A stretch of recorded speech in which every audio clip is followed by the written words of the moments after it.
Right, well, I'm going to be committing some serious green heresy tonight. I'm going to be talking about the climate crisis, and I've just brought out a book which is here and is going to be available at the end, Green in Tooth and Claw. And this book, I think, is unlike most other books on climate change in that there's no science in it at all. There's no statistical tables or graphs, and that's because there is no science in the climate crisis.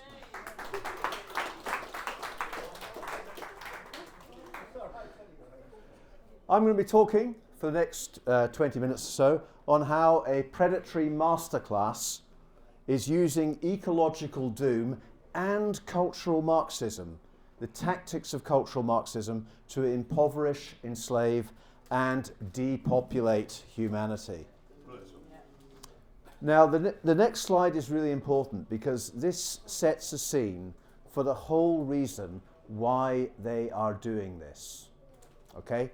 Now, go back to the mid-19th century, and we have Charles Darwin's theory of evolution. And that took the society by storm. There are two things that are most significant about the theory of evolution in 19th century intellectual thought. Firstly, the theory of evolution, for those who believed it, refuted the historical accuracy of Holy Scripture.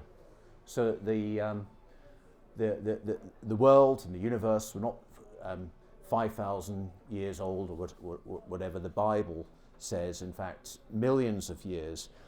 But more significantly, it removed the special status of human beings. Human beings were like just any other animals having evolved, and there we see Charles Darwin at an earlier stage of his evolution.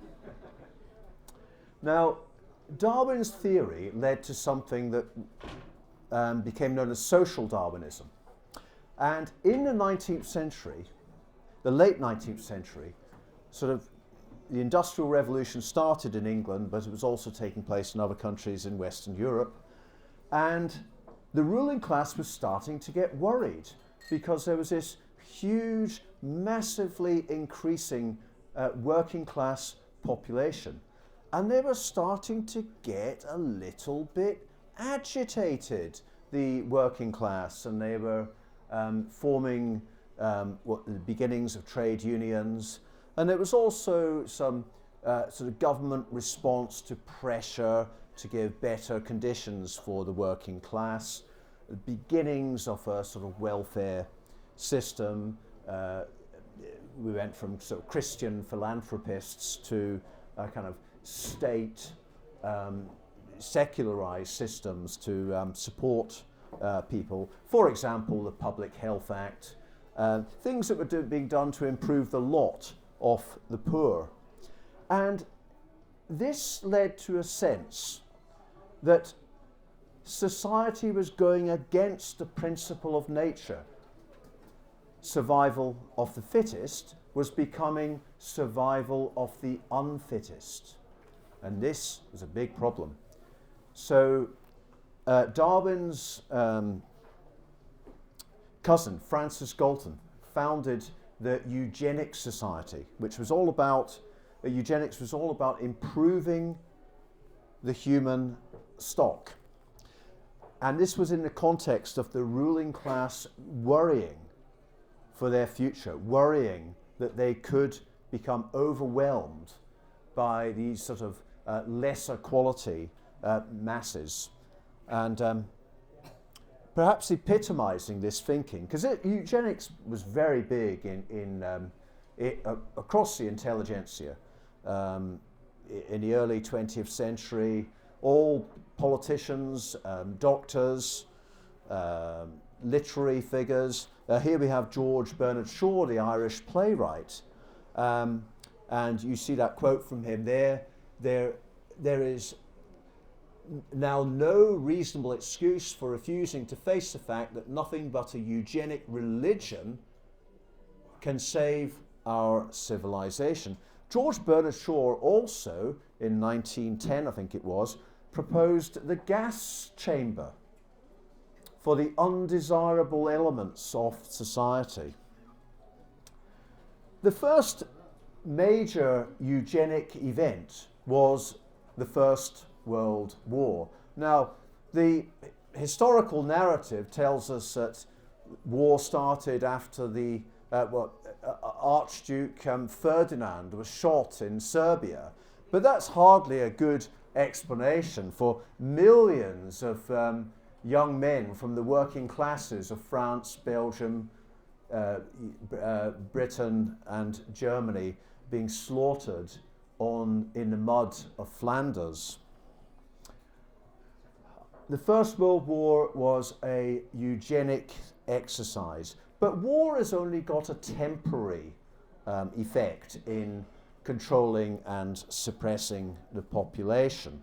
Got to remember that, you know, back 100 years ago, the birth rate was still up at about 4 or 5 per woman. So very quickly, in the 1920s, even by the mid-20s, Western society is recovering from the carnage of the First World War. But an important thing happened towards the end of the First World War, which was, of course, the Bolshevik Revolution. So we went from cull to collectivism. The Bolshevik Revolution was never about what the peasants of Russia wanted for their country. This was something which was imposed upon them. This was one of the first globalist experiments in how to control, on how to govern the people. My book looks at climate change, the climate crisis, as a cultural phenomenon rather than a scientific entity. And there are two parallel lines that started way back in the 1920s. Now, this is an important point because I don't know about you, but when I went to school, I heard nothing at all about a climate crisis, and I heard nothing at all about woke identity politics. They didn't exist, right? But they did exist. It's just that I didn't know they were going on behind the scenes. And this was a long march through the institutions that started in Frankfurt at the critical theorists of the Frankfurt School, otherwise known as cultural Marxists, who began in 1922, they began their project. Now, the thinking of the cultural Marxists was that Western Europe, the countries of Western Europe, democracy and liberties and civil rights and so on, were too entrenched for people to go for the same kind of Bolshevik revolution that had happened in Russia. So they realized that nothing changes unless the culture changes. So they embarked on a project to gradually dismantle the bonds of traditional society and what I call the 3 F's: faith, flag, and family. So these guys are merrily working away. They weren't too merry, actually, because then Adolf Hitler came to power, and most of them, many of them were Jews, and they had to flee the country and ended up in the USA. Meanwhile, an organization called Technocracy Incorporated began in the US, and it was largely steered by academics at Columbia University in New York. And the principles of technocracy were that instead of money, the cash in your pocket, the currency for every person on Earth would be energy use. Yes, they were talking about energy control way back in the 1930s, and they were using, or they were very much thinking ahead towards the technological advances that would allow total control of population resources. Now, back in the 1930s, they didn't even have a computer, right? but they could see the way that things were going, and they could see that the way for the elite, the technocratic elite, to control the population would be through energy. Because everything depends on energy, doesn't it? So, total control of population and resources. And what we see here are two parallel lines. What we now understand as woke and green. But those words were not around back in the 1930s, but it's what they have clearly become as we understand them today. So woke is at the vanguard of cultural Marxism, and green, well, how did we get from technocracy, the idea of using advanced technology to control the population, how did we get to a climate crisis from there? Well, here is a key figure. Julian Huxley, brother of Aldous Huxley, wrote Brave New World. The indirect effect of civilization. This is him writing as the new director of UNESCO, the United Nations scientific agency. And he wrote, the indirect effect of civilization is dysgenic instead of eugenic. And it seems likely that the dead weight of genetic stupidity, physical weakness, mental instability, and disease proneness will prove too great a burden for real progress to be achieved.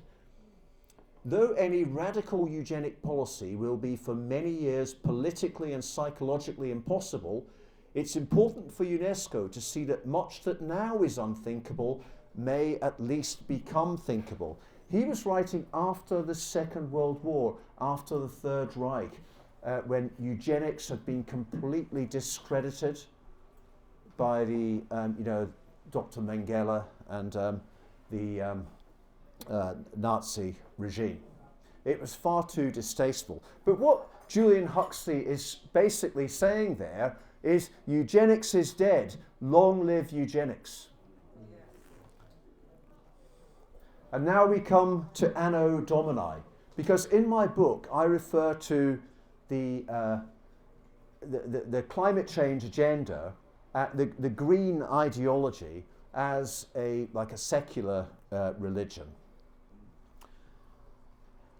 Two events happened in 1968. Now, 1968 is actually popularly known for something very different. It's known as a sort of year of emancipatory social revolution, with the student protests in France, the Vietnam War demonstrations, the civil rights movement in the US, the ascent of second wave feminism, beginnings of the gay rights movement. So that's what we're supposed to remember 1968 for. But actually, as so often happens, they give us something, they give us some show of something that we will remember, something positive, when really it's to mask something far more serious that's going on. And 1968 was really the launch of what we've got today, which is the net zero tyranny. So firstly, we had Paul Ehrlich's book, The Population Bomb. Paul Ehrlich was a professor at Stanford University, and he shocked the world with his announcement that unless population is seriously culled, then human beings are facing disaster. Now, when I say that this was shocking, not that many people really knew back in 1968 about this obscure academic making these, crazy predictions that in 20 years' time there would be a catastrophe for the human species. But it was important because it set the scene for everything that went from there. And the other thing that happened was the Club of Rome on the Rockefeller estate in Italy. This secretive group was founded, which basically took over the agenda of the United Nations. And moving ahead to 1992, and this is a whistle-stop tour. Here we have Maurice Strong, Canadian oil man. It's funny how so many oil men are involved in this project, isn't it? And there was this big meet-up at Rio de Janeiro, where all these gullible prime ministers and presidents signed up to Agenda 21. Yes, that's how long ago it was, that the things that are being done now, the ratchet that is tightening now, it was signed up to a long time ago. Of course, you need a little bit of science if you're going to be telling people that the climate is changing in some sort of cataclysmic way. And here's just an example of two of the major fraudsters in the movement. Michael Mann with his hockey stick graph. You can see that chart there where there's temperatures gradually going down over the centuries, and then in 1900, where that black line starts, they start surging. Now this was completely debunked by two Canadian scientists, but it you know, you can tell a lie and it will go around the world before the truth can catch up.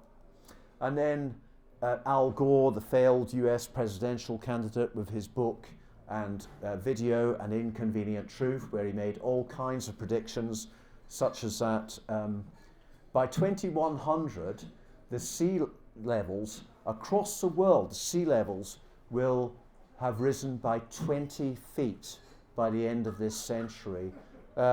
Well, I think we've had about, that was in 2006, but we're now 2024, and he's only got 20 feet to go. But that book was given out to school children, the video shown to school children, or, you know, these lies, these frauds have been tremendously influential. The UK was one of the most advanced countries of all in fighting climate change.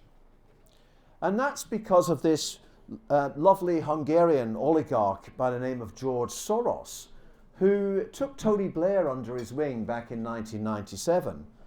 And the Miliband brothers are there, both Ed and David, who Ed was in charge of the Department of the Environment, as it was called, before these departments started being given newfangled names. When Ed took over, it was the Department of Energy and Climate Change, and it's now called the Department of Something and Net Zero. But anyway, the UK went way further than the Kyoto Protocol, way further than any other country, and all of these men here on the left were rewarded very well by Mr. Soros. The Club of Rome is perhaps the most powerful and influential globalist organization that's ever existed, yet hardly anyone has heard of it. The Club of Rome has basically changed the whole agenda of the United Nations to what we have now. But there is one globalist organization. Most of them work in more or less in secret. You know, you don't get minutes of the meetings. Keir Starmer, for example, is a member of the Trilateral Commission. But the World Economic Forum has differed from all those other groups in that it's very public. Well, it has its annual shindig at Davos in the Swiss Alps, and there we have the, you know, sort of James Bond villain-like figure of Klaus Schwab, who's the leader of the World Economic Forum, who says, "You will own nothing and you will be happy." And there also we have his scientific advisor, Yuval Noah Harari, whose books are very well marketed in Waterstones and W.H. Smith, and you know, he's sort of portrayed as some, you know, really profound philosophical figure. Yuval Noah Harari, kind of shares something with George Bernard Shaw, who I mentioned earlier. George Bernard Shaw recognized that for society to work the way they wanted it to, i.e. the eugenicists wanted it to work to, there would be social undesirables who would need to be eradicated.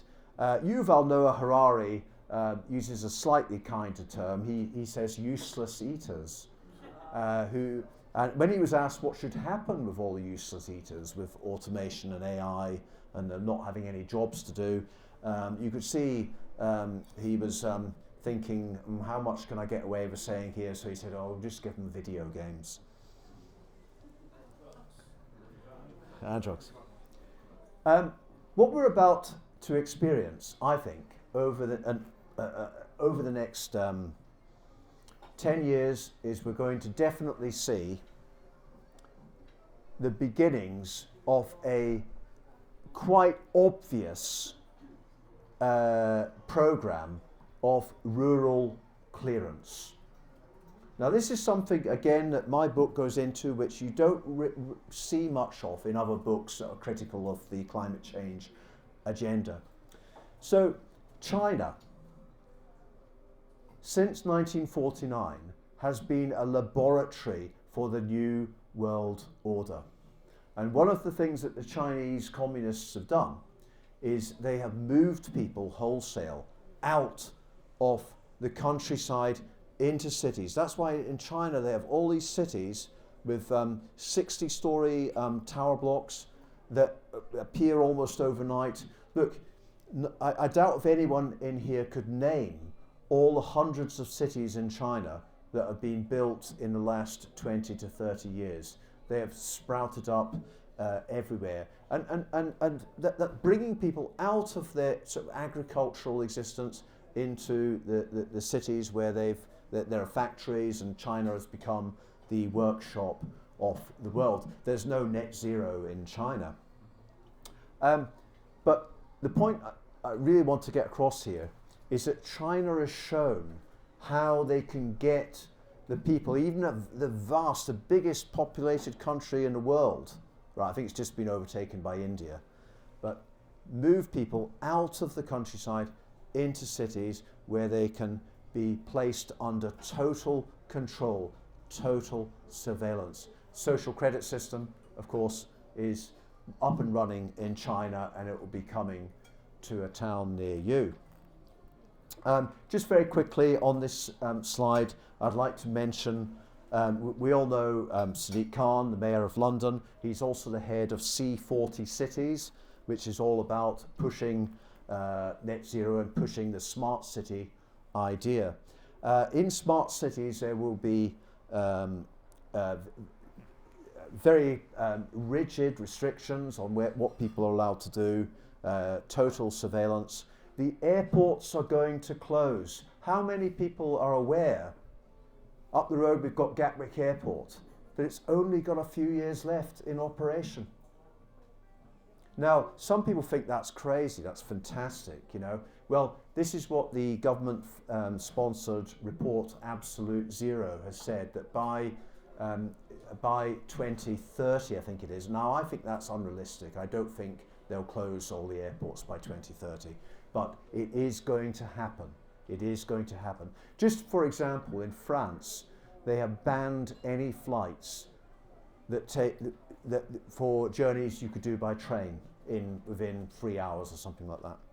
It is going to happen. The only airports that will be left in the UK will be Belfast, Glasgow and Heathrow, and eventually they will close as well. But of course there will still be airports for private jets, because this is all about the rich stealing from the poor. This is all about creating a two-tier society, and I'll say something more about that in a moment. But before that, I'd just like to mention this lady on the left here, someone you may or may not have heard of, but you will certainly all have heard of her within a year or two. Her name is Polly Billington, a nice quaint name, but she is a totalitarian green zealot. She runs an organisation called UK 100. Councils up and down the country are signing up to it. They're being given big grants by this organisation. Councils are not going bust for nothing. They're going bust because they're intended to go bust. And when they've gone bust, they will take whatever money the green billionaires will give them, on condition, of course. Now, Polly has just recently resigned as leader of UK 100 because she's standing for election. Why is she standing for election? Because she's lined up to be the next Minister of the Department of Energy and Net Zero under Keir Starmer's administration. So, a name to watch out for. Absolute zero means that things will be very green, yeah? But green really means synthetic. We really are in an Orwellian world now, where things that are marketed as being one thing are actually the total opposite. So we're going to have synthetic food, constant surveillance, and total dependence on the state. And of course, young people with job opportunities getting scarcer will jump at the chance of a universal basic income. This is the power structure that we have in society, which is being entrenched, and it's not if you went to one of your MP, they would scoff at this, right? They would scoff at this. And part of the reason why they scoff at it is that they're not very high up on this pyramid. Okay? So at the bottom we have the ordinary people. We could look at them. I'm sure most of you in this room today are what you might call skeptics or critical thinkers, yeah? The very fact that you're here. But as we saw with the pseudo-pandemic, not many people are critical thinkers, are they? It's about 15% of the population. And if you look at the right-hand side there of the triangle, you can see that there are critical thinkers in a minority among the ordinary people. As you go up the pyramid, there's fewer and fewer of them, because you don't get anywhere if you're a critical thinker. You don't get promoted in the NHS or social services or corporate business if you're a critical thinker, right? So, above the ordinary people is what I call the professional managerial bureaucracy. That is the officer class of the authoritarian regime that's being built. And that includes professional people like doctors, lawyers, teachers. Now, I'm not saying no teachers are critical thinkers or all teachers think the same, but I'm talking very generally here. These are people that do the work for the regime in ensuring that society is monitored and controlled.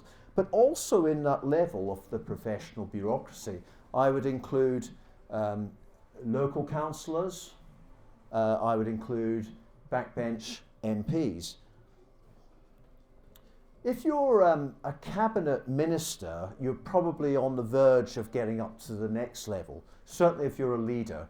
And as we saw with COVID-19, you had some leaders who took to the